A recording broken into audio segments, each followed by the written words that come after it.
A big blow for Trump tonight. His longtime accounting firm just retracted all of the annual financial statements it prepared for him from 2011 to 2020 and cut ties with him and the Trump organization. Trump used those financial statements to obtain loans for his company. They are at the center of two ongoing investigations from the Manhattan District Attorney and the New York Attorney General into whether Trump inflated his assets to defraud lenders. In a letter filed as a court exhibit by New York AG's office, Mazars USA said the financial documents, quote, should no longer be relied upon, adding that we have come to this conclusion based in part upon filings made by the New York Attorney General, our own investigation, and information received from internal and external sources. A spokesperson for the Trump organization responded, quote, such statements of financial condition do not contain any material discrepancies. The New York Attorney General Tish James wants to hear about it all directly from Donald Trump himself and Donald Trump Jr. and Ivanka. She's pushing for them all to testify under oath.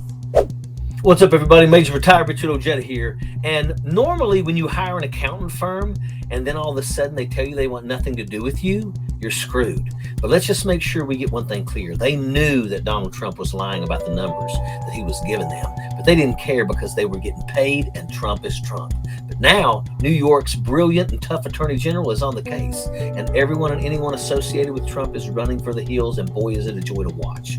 When your accountant wants nothing to do with you, it must mean that you have hit rock bottom. Not for Trump and company, though. They still have a long way to fall. The American people dumped Trump to the tune of 81 million votes, and now Trump's own accounting firm has dumped him as well.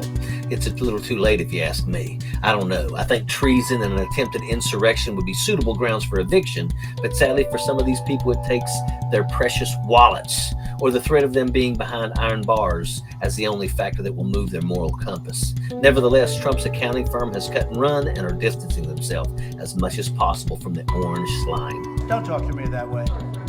You're just a lightweight. Don't talk to me that way. I'm the president of the United States. Don't ever talk to the president that way. For 10 years of dubious records, mathematical evidence of Trump's ongoing con, and it's so blatantly obvious. Childish fiction of overblown profits when he wanted to look good, wanted to brag and attract investors, sucker people in, and all it took was a few phantom numbers scribbled on paper, not flushed down the toilet this time.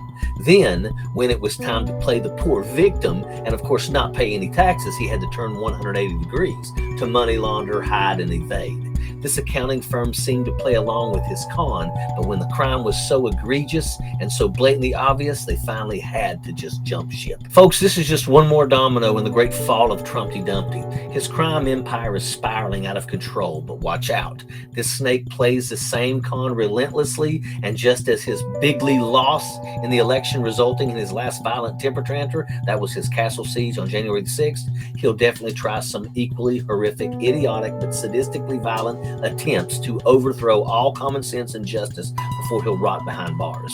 We see the allusions to this already. He doesn't even hide the fact that he'll be convicted, and he's calling his numbskull drones and neo-Nazis to bust him out of jail by force, to overrun the courts and bring their gallows and nooses to hang the judges before they can convict him. If these radical, vicious, racist prosecutors do anything wrong or illegal, I hope we are going to have in this country the biggest protest we have ever had. Trump will go down in history as the single biggest disgrace to ever blemish our democracy, an evil that will shock and outrage future historians as to how this anti-American sacrilege ever garnered even one supporter. But Trump's not going quietly, folks, not by any means.